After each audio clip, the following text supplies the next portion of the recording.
And I really don't know what it is about people and driving, just driving to cemeteries.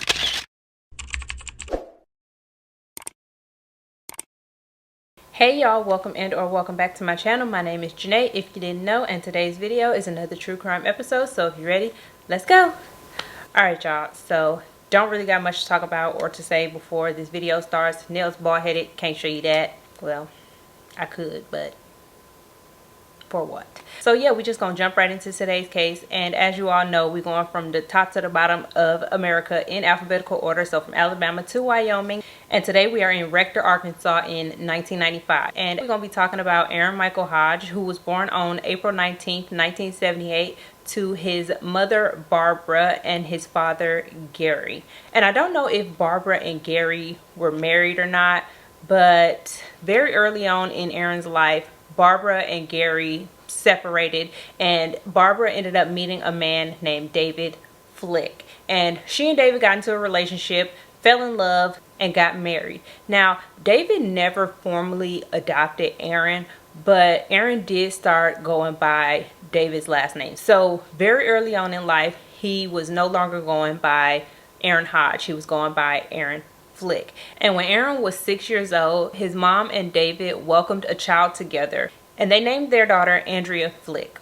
Now, the whole dynamic of the family was not really ever discussed in any of the articles that I read, but there was one thing that was consistent throughout, and that was the fact that as Aaron grew older, it was well known that he and David did not get along. They just couldn't see eye to eye. And this could be because David saw Aaron as a lazy teen who didn't want to do nothing but party and have fun, while David was a successful entrepreneur, seeing as how he owned his own transmission shop. And you know, it seemed as though this transmission shop was doing fairly well. So he was a proponent of hard work and dedication, and Aaron was like, you know, maybe not.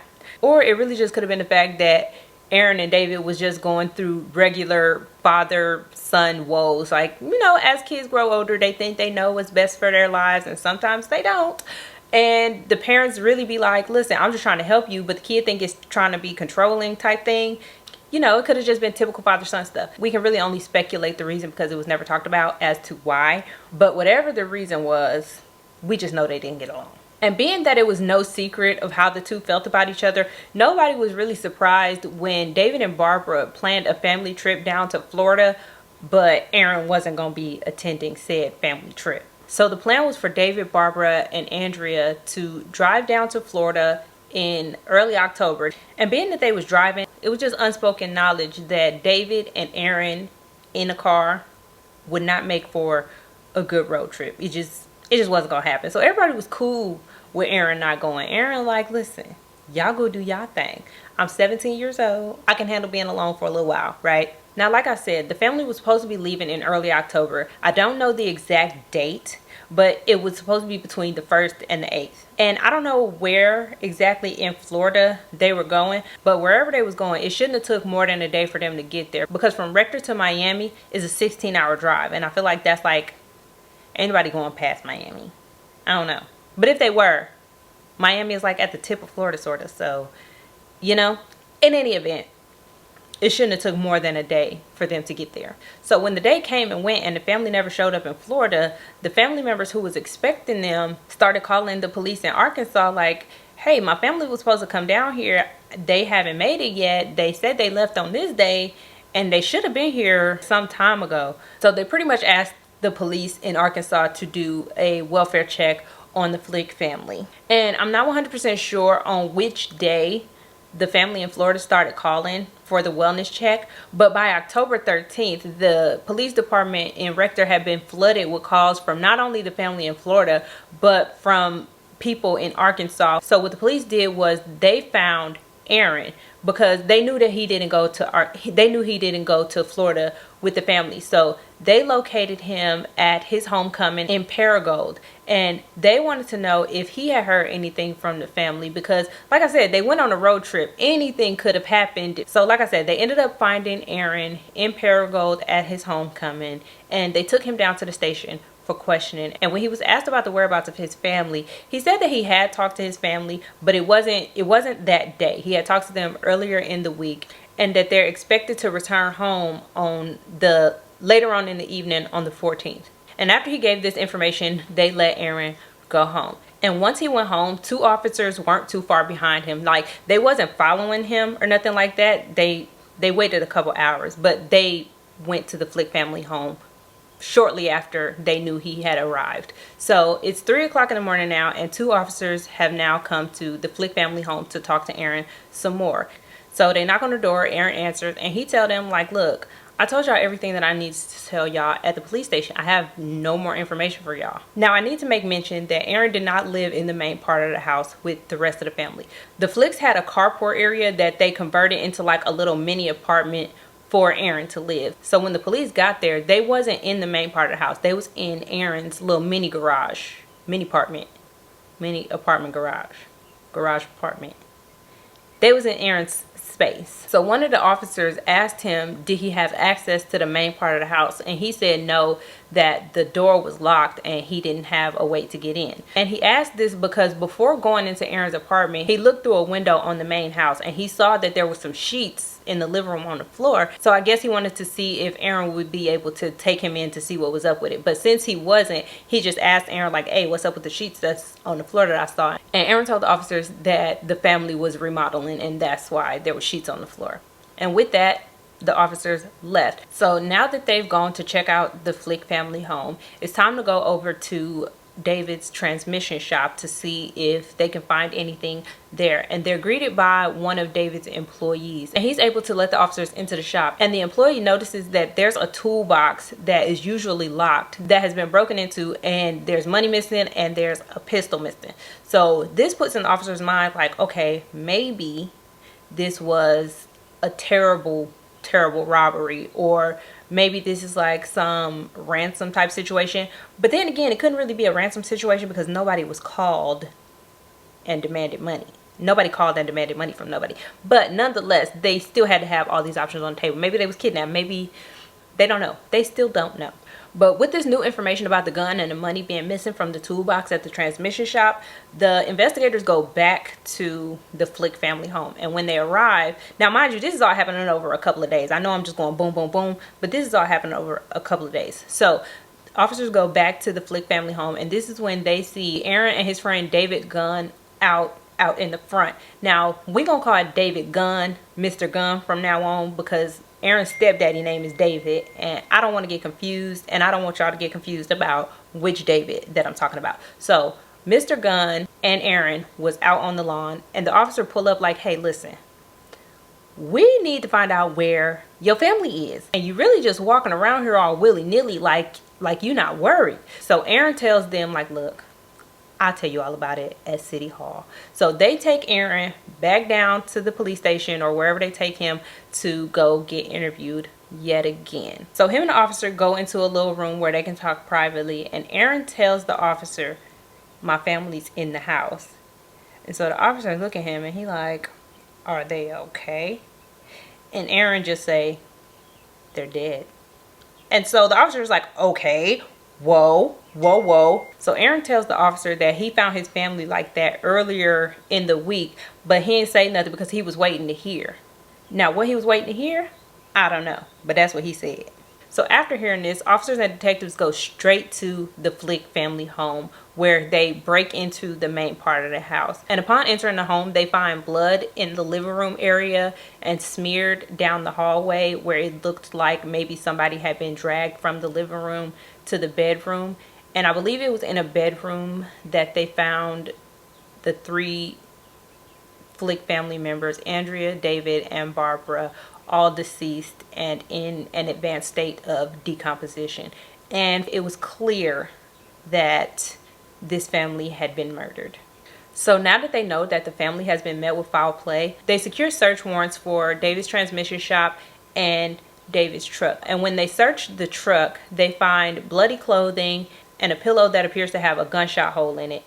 Mind y'all, Aaron has been driving David's truck all week, and being that he was driving the truck, everybody who knew the family thought that it was odd, because they knew that David would never let Aaron drive his truck. So are we surprised that Aaron was arrested for the murders? No, we're not. So they charged Aaron with the murders of his mom, his stepdad, and his 11-year-old sister, Andrea. And he decided to plead not guilty. So therefore, a trial ensued in 1996.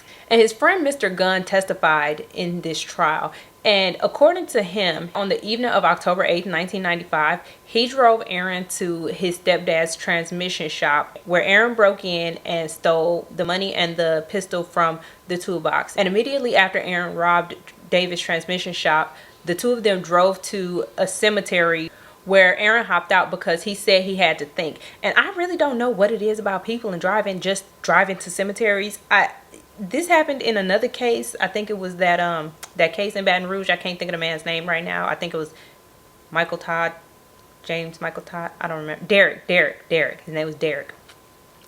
But they were just chilling out in the cemetery. Like, is that what people do? I don't know. Nonetheless, the two of them went to the cemetery. Aaron hopped out of the truck because he needed to think. And then when he hopped back in the truck, Mr. Gunn said that he just drove Aaron straight home, and that was the last time he seen him until Monday when he saw him at school. And he said that when Aaron pulled up to school, he was in David's truck.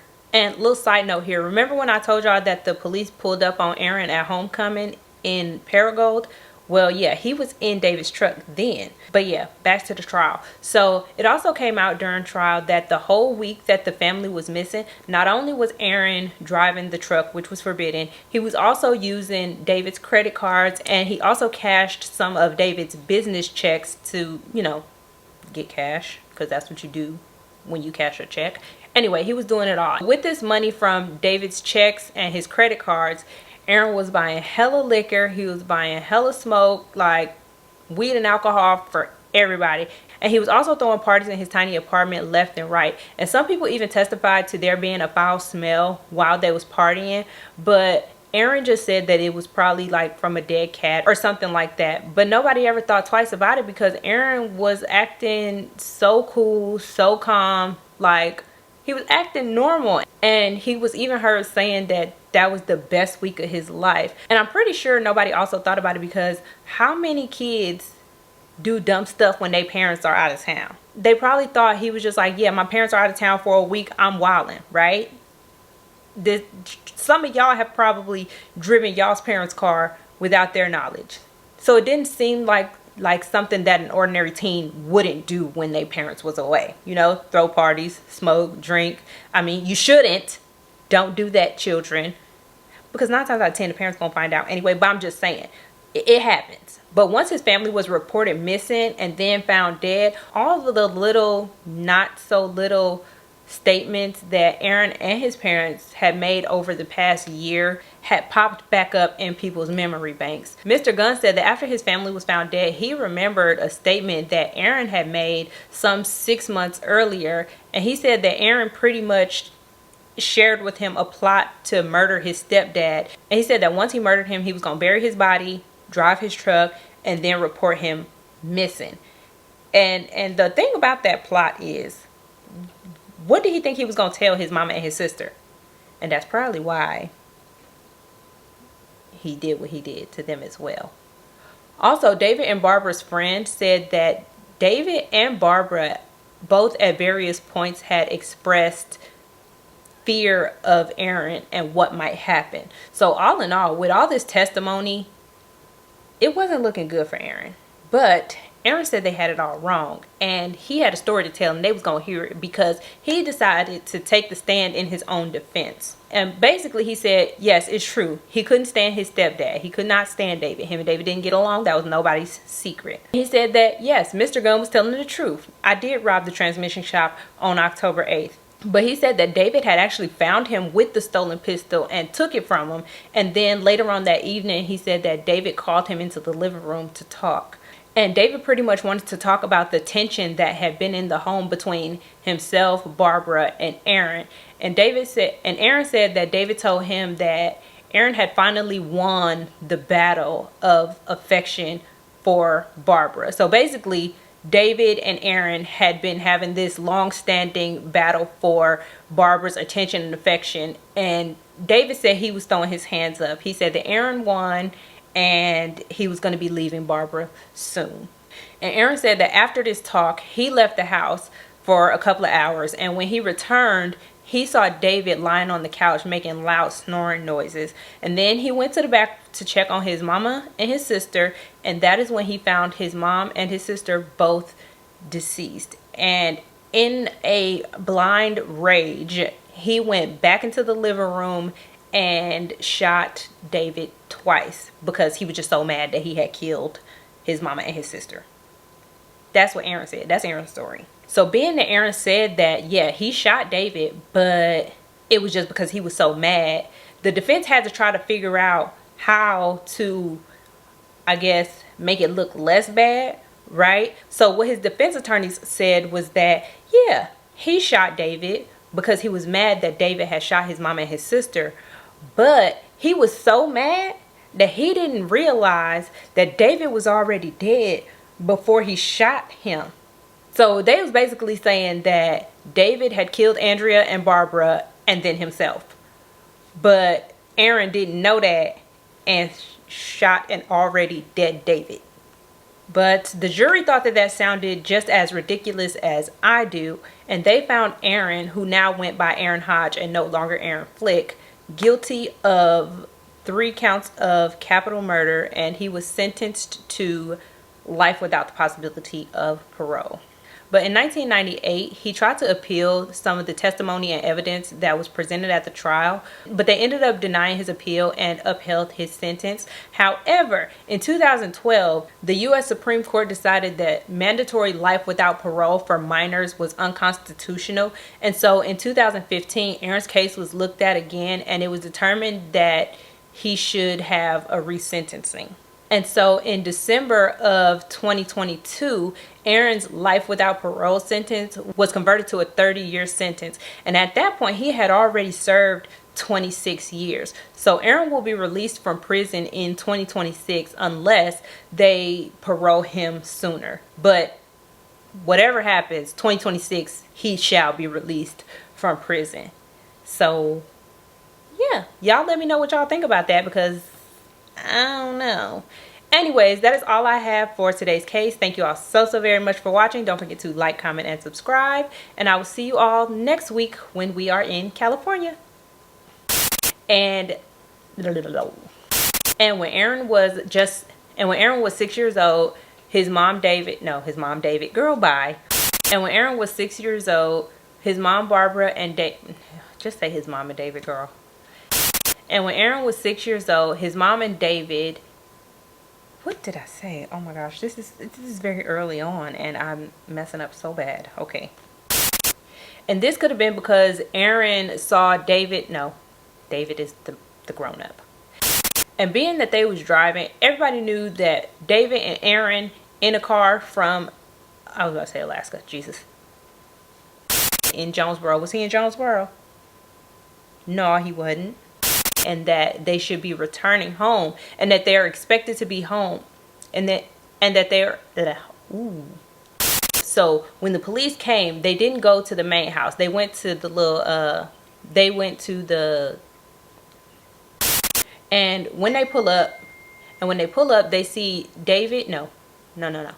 His name is David, but no. Oh, this wig, y'all. Whew. It is snatching.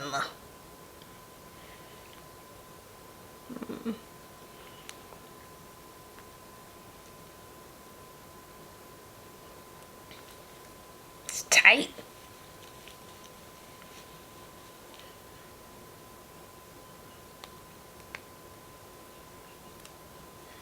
I hope I didn't shift it.